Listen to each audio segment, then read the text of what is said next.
बिस्मिल्लाहिर्रहमानिर्रहीम। अस्सलाम वालेकुम नादरीन, आप यूट्यूब चैनल देख रहे हैं, मैं इमरान खान हूँ। नादरीन ने गज़ा में बड़ा शानदार एक नक्शा पेश किया डोनाल्ड ट्रंप के दामाद जैरेड कुशनर पे। उसके ऊपर पूरी दुनिया से कुछ रद्दमल भी आ रहा है। नक्शा मैं आपको दिखाऊंगा, प्लान क्या है वो भी आपको मैं बताऊंगा। लेकिन सबसे पहले DGISPR आज मुलाकात करने जा रहे हैं यूट्यूबर्स से, यानी इन्हें यूट्यूबर्स कहा जाता था और ताने दिए जाते थे। आज से कुछ अर्सा पहले तक जिन सहाफ़ियों को नौकरियों से निकाल दिया जाता था और जो लोग यूट्यूब के ऊपर या सोशल मीडिया के ऊपर अपनी कवरेजेस करते थे या अपना तज्जिया करते थे या खबरें पेश करते थे, उन्हें ताना दिया जाता था, उन्हें घटियापन का निशाना बनाया जाता था। लेकिन ये एक बहुत बड़ी हकीकत है जिससे सबसे पहले इमरान खान साहब ने समझा और वो समझ गए कि पाकिस्तान का सोशल मीडिया ये पाकिस्तान का फ्यूचर मीडिया है। तो इन्होंने कंट्रोल तो कर लिया सारा का सारा, मिलिट्री एस्टेब्लिशमेंट ने, अखबारात भी कंट्रोल हो गए, टेलीविजन भी कंट्रोल हो गए, लेकिन वहाँ से काम बना नहीं, वहाँ से बयानिया नहीं बना।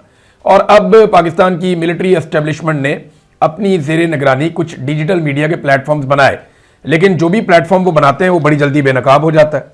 सबको पता चल जाता है कि ये प्लेटफॉर्म उनका है और फिर उसके बाद वो प्लेटफॉर्म भी फारिग हो जाता है। तो अब जनाब उन्होंने यूट्यूबर से मुलाकात करने का फैसला किया। बहुत सारे यूट्यूबर्स को ये दावत दी गई पहले, फिर उन्हें कंफर्मेशन की कॉल आई और उन सबसे कहा गया कि DGISPR आपसे मुलाकात करेंगे। अब क्योंकि मैं भी यूट्यूब के ऊपर वीडियो करता हूं, साबिर शाकिर भाई भी करते हैं, मोहित पीरजादा साहब भी करते हैं और बहुत सारे लोग हैं वो भी करते हैं। अब वजाहत सईद खान साहब हैं वो भी यूट्यूब पे करते हैं। यहाँ नजम बाजवा साहब रहते हैं, पाकिस्तान से बाहर जो लोग हैं उनकी बात कर रहा हूं, जो जर्नलिस्ट हैं और वो यूट्यूब के ऊपर वीडियोस करते हैं। तो फिर हमारा भी हक बनता है कि हम सवालात करें और हमें भी सवालात करने की इजाजत होनी चाहिए। गो कि आजकल हमारे बारे में कुछ ज्यादा अच्छा नहीं सोचते DGISPR या उनके अदारा। लेकिन चले, मैं इदारा को तो मैं नहीं कह सकता, फौजी तो हमारे भाई हैं बहुत सारे और बड़ा प्यारा उनसे एक दिल का ताल्लुक है, एक रिश्ता है जो कभी खत्म नहीं हो सकता। लेकिन ये फौजी की आदत आती जाती रहती है, कभी कोई आता है एक पॉलिसी ले आता है, दूसरा आता है एक और ले आता है। ये नौजवानों से भी जा जाकर मिलते हैं कॉलेजेस में। तो चंद सवालात हैं जो इनके सामने जरूर रखे जाने चाहिए। तो जो हमारे दोस्त जा रहे हैं उनसे गुजारिश है कि ये 12 सवालात हैं जो मैं आपके सामने रख रहा हूं, ये आप DGISPR से जरूर पूछें। और अगर DGISPR का महकमा ये सुन रहा है और मुझे पता है मेरी वीडियो वो सुनते हैं, तो वो ये 12 सवालात लिखकर DGISPR के सामने रख दें। मैं उम्मीद करता हूं कि वो इनके जवाब दे देंगे। नंबर 1, आप कहते हैं कि आपका सियासत में कोई किरदार नहीं है, मगर आपके वजीर दिफा ये कहते हैं कि जनरल बाजवा ने जितनी घटिया सियासत की उतनी तो किसी ने भी नहीं की। आप जनरल बाजवा के साथ भी DGISPR थे, आप जनरल आसिम मुनीर के साथ भी DGISPR हैं। क्या आप ये बता सकते हैं कि जनरल बाजवा के दौर में भी आप यही कहते थे कि हमारा सियासत से कोई ताल्लुक नहीं, आज भी आप यही कहते हैं कि आपका सियासत से कोई ताल्लुक नहीं, तो क्या आपका वजीर दिफा झूठ बोल रहा है? तो सियासत से फौज के ताल्लुक के ऊपर जरूर एक सवाल पूछें और मिसालें देकर पूछें। नंबर 2, आप ये कहते हैं कि आपके इदारे में अकाउंटेबिलिटी है। 4 मरतबा आपके इदारे के जर्नैलों ने पाकिस्तान के आईन को बराह रास्त आकर तोड़ा और मार्शल लॉ लगा दिए। इनमें से एक भी मार्शल लॉ लगने वाले डिक्टेटर के खिलाफ क्या आज तक कोई कोर्ट मार्शल हुआ? क्या कोई कानूनी कार्रवाई हुई? क्या इदारे ने कोई कार्रवाई की? क्या किसी को कोई सजा दी गई? मैं सिर्फ 4 डिक्टेटर्स की बात कर रहा हूं जिन्होंने बराह रास्त आकर मुदाखलत कर दी और हुकूमतों पे कब्जा करके आइन को तोड़ दिया। जो लोग बराह रास्त नहीं आए और उन्होंने हुकूमतों के खिलाफ साजिशें की वो अलग है। तो अगर अकाउंटेबिलिटी है फौज के अंदर बतौर इदारा, तो इन डिक्टेटर्स में से किसको सजा हुई इसकी तफसीलात बता दीजिए। नंबर 3, हमेशा सियासतदान ही जेलों में क्यों जाते हैं? हमेशा सदर और वजीर आजम ही जेलों में क्यों जाते हैं? आज तक कभी कोई आर्मी चीफ जेल में क्यों नहीं गया? खास तौर पे जो 4 डिक्टेटर थे उनमें से कोई भी जेल में क्यों नहीं गया? नंबर 4, इस्तिस्ना जब अंबिया इकराम ने नहीं लिया, जब खुलफाए राशिदीन ने नहीं लिया, जब अहले बैत को इस्तिस्ना नहीं मिला, जबकि जय्यद उलमा इकराम पाकिस्तान के ये कह चुके हैं कि ये शरीयत के खिलाफ है, इस्लाम के खिलाफ है और कुरान मजीद की तालीमात के खिलाफ है, तो आपके इदारे के सरबराह ने ये इस्तिस्ना क्यों कबूल किया? नंबर 5, आप 9 मई की माफी का तकाजा करते हैं कि एक सियासी जमात जिसने 9 मई को कुछ ऐसी हरकत की जो आपको पसंद नहीं आई, वो ये कहते हैं जी हमने नहीं की, आपने की।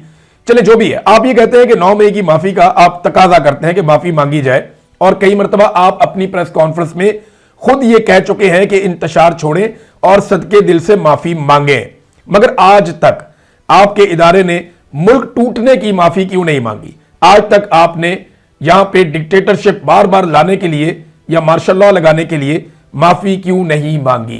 क्या आपको माफी नहीं मांगनी? नंबर 6, पाकिस्तानी फौज से मुंसलिक इदारे कारोबार क्यों करते हैं? क्या अमेरिका, बरतानिया, यूरोप, भारत, चीन, रूस या दुनिया की कोई भी बड़ी फौज कारोबार करती है? और अगर आप पाकिस्तान में कारोबार करते हैं तो इन कारोबारों पे आपको किस किस्म की इम्यूनिटी या टैक्सेस में छूट, यानी कितनी छूट आपको मिलती है, दीगर मामलात में आपको कितनी सब्सिडी और कितना छूट आपको मिलता है कारोबार करते हुए, ये भी तफसीलात शेयर करते हैं। नंबर 7, क्या आप कश्मीर की आजादी के लिए कोई डेडलाइन दे सकते हैं? हर चीज की आपके पास डेडलाइन होती है ना कि इतने अरसे में ये कर देंगे, फिर ये कर देंगे, फिर ये कर देंगे। क्या कश्मीर की आजादी का कोई रोड मैप आपके पास है और उसकी कोई डेडलाइन आप दे सकते हैं? क्योंकि 78 साल से आपका दावा है कि आप कश्मीर आजाद करवाएंगे। नंबर 8, आज तक आईने पाकिस्तान की सबसे ज्यादा खिलाफ वर्जी पाकिस्तान के किस इदारे ने की? इसका जवाब भी दे दें। नंबर 9, क्या आप यह बता सकते हैं कि आलमी मुलाकातों में कौन कौन से जमहूरी ममालिक अपने आर्मी चीफ को साथ लेकर जाते हैं? कल जो मुलाकात हुई वहां पे डेविस में, स्विट्जरलैंड में, वहां पाकिस्तान के फील्ड मार्शल गए हुए थे शहबाज शरीफ साहब के साथ। आप बता सकते हैं कि और कितने ममालिक हैं जो अपने आर्मी चीफ को अपने साथ लेकर आए उस मुलाकात में? नंबर 10, अमेरिकी वजीर खारजा मार्को रूबियो ने यह दावा किया कि पाकिस्तान ने अपनी फौज गजा भिजवाने के लिए खुद ऑफर की है और लिखकर ऑफर की है। इसकी क्या वजह है? अगर आप ये कहते हैं कि यह हुकूमत का फैसला है, हुकूमत से पूछें, तो हुकूमत तो अपने फैसले भी आपसे पूछकर करती है और वो बबंगई दोहल ये कहते भी हैं और वो बार बार कहते हैं कि ये हाइब्रिड निजाम चल रहा है और फौज हमारे साथ हर फैसले के अंदर शामिल है। तो फिर ये कैसे मुमकिन है कि गजा में फौज भिजवाने के फैसले में फौज शामिल ना हो? तो आप ये बता दें कि क्या कभी पाकिस्तानी फौज हमास को गैर मुसल्लह करेगी? क्योंकि डोनाल्ड ट्रंप का नुक्ता नंबर 1 यही है, वो यही कहते हैं कि पाकिस्तानी फौज जो है वो हमास को गैर मुसल्लह, यानी जो भी फौज आएगी वो हमास को गैर मुसल्लह करेगी और पाकिस्तान अपनी फौज भिजवाने की अर्जी पहले ही डाल चुका है। इसके बारे में आप जवाब दे दें दोनों सवालों के। नंबर 1, कि जो मार्को रूबियो ने कहा वो ठीक है या गलत है कि हम फौज भिजवाने के लिए दरखास्त कर चुके हैं? नंबर 2, जो डोनाल्ड ट्रंप ने कहा कि जो फौज जाएगी वो हमास को गैर मुसल्लह करेगी, आप इस पे क्या राय रखते हैं? और आखिरी और 12वां सवाल, दहशतगर्दों को वापस लाने का जो फैसला है वो जनरल बाजवा और जनरल फैज ने किया था, ये सब जानते हैं। पीटीआई का मुतालबा है कि, और उनका ये कहना है, वो बड़ा क्लियरली कहते हैं कि हमने ऐसा कोई फैसला नहीं किया था, बल्कि ये फैसला उनकी हुकूमत गिरने के बाद हुआ था। जिसका सबूत यह है कि राणा सनाउल्लाह साहब ने जब पीडीएम की हुकूमत बन गई तो तब अनाउंस किया था कि तालिबान की वापसी के हवाले से हमने इस मुशावरत की है और उसके अंदर कुछ फैसले हुए हैं। अब सवाल यह पैदा होता है कि अगर तो यह फैसला पाकिस्तान तहरीक इंसाफ ने किया था या बाद की हुकूमत ने किया था, तो तमाम हुकूमती मुलाकातों की मीटिंग्स के जो मिनट्स होते हैं वो मौजूद होते हैं। तहरीक इंसाफ का चैलेंज है कि आप वो मिनट्स निकालें और साबित करें कि यह फैसला पीटीआई ने किया था। हालांकि जो शवाहिद मौजूद हैं वो ये बताते हैं कि यह फैसला पाकिस्तान तहरीक इंसाफ की हुकूमत गिरने के बाद हुआ, दहशतगर्द भी उनकी हुकूमत गिराने के बाद लाए गए और इसकी शदीद मुखालफत मुराद सईद ने और पाकिस्तान तहरीक इंसाफ ने की थी। मैंने खुद भी इस पे बहुत सारे वीलॉग किए थे। तो डीजीआईएसपीआर से जानना चाहते हैं कि दहशतगर्दों को लाने वाले इन जर्नैलों से क्या आज तक कोई पूछगछ हुई या नहीं हुई? आप अंदाजा करिए रिजीम कैसा है। वोट डालने के लिए बंदा मैच्योर होना जरूरी है, 18 से 25 कर दो, और इंसाफ लेने के लिए कैदी का और ज्यादा बूढ़ा होना जरूरी है तो बंदा 70 से 80 कर दो। ये निजाम एक एक काम भी करता है ना, इमरान खान को ज़हन में रख के करता है। ये कोई ऐसा काम नहीं कर सकते जो करते हुए इमरान खान इनके दिमाग में ना हो।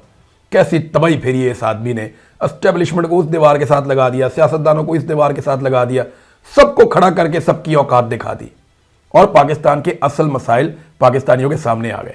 अब दिल करता है तो हल कर लीजिए। 8 फरवरी आ रहा है, पहला इम्तिहान है। अगले वीलॉग में इस पे बात करेंगे। अब तक के लिए इतनी, अपना ख्याल रखिएगा, अपने चैनल का भी। अल्लाह हाफिज़।